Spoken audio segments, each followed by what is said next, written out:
Hi everybody! As part of my overpronation series, we're going to talk about 6 things that your body might be doing that aren't actually pronation.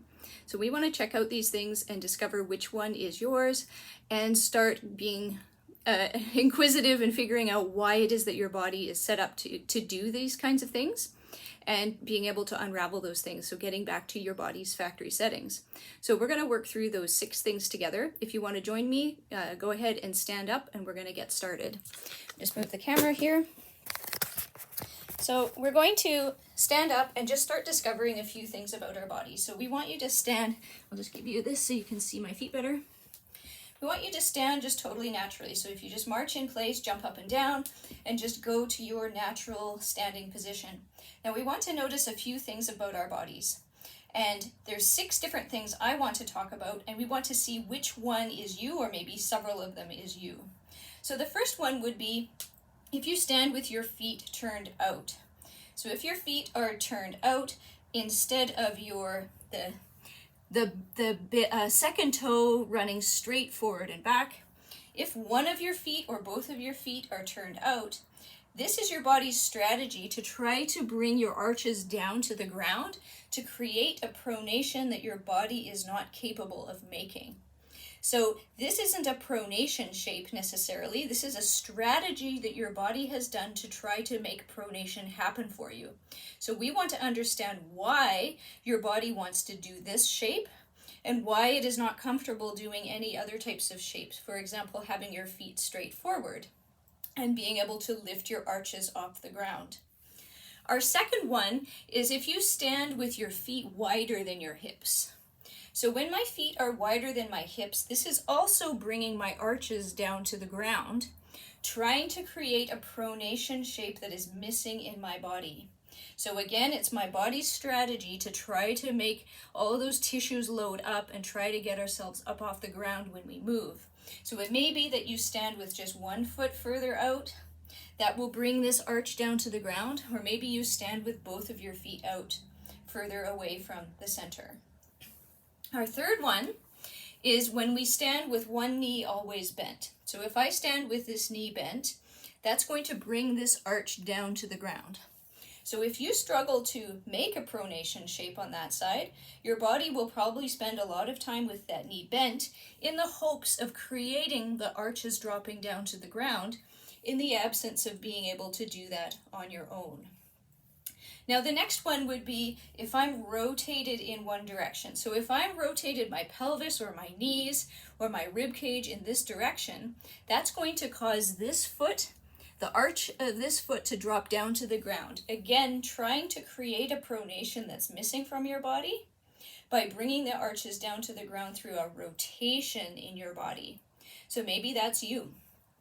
Another one might be that we have immobile feet. So the bones in your feet are not moving, and if they're not moving, they're not able to spread and drop the arches to pronate, and then lift back up off the ground again to supinate. So if that's true, what might happen is that no matter what you do, whether you create a pronation type of shape or a supination type of shape, you lose your tripod off the ground. So my foot is moving as one paddle in each direction, and I'm not able to get the opposition that will keep my foot down on the ground with a wide tripod whenever I'm moving everything around me. So I'm moving, an immobile foot will just move as one piece, one unit all of the time. And that is not a pronation either. That is a foot that's stuck in one shape and can't get out of that shape. Now the last one is a tripod that is super narrow or isn't as wide as we'd like it to be. Our tripod ideally is under the ball of the big toe, the ball of the little toe, and the back of your heel.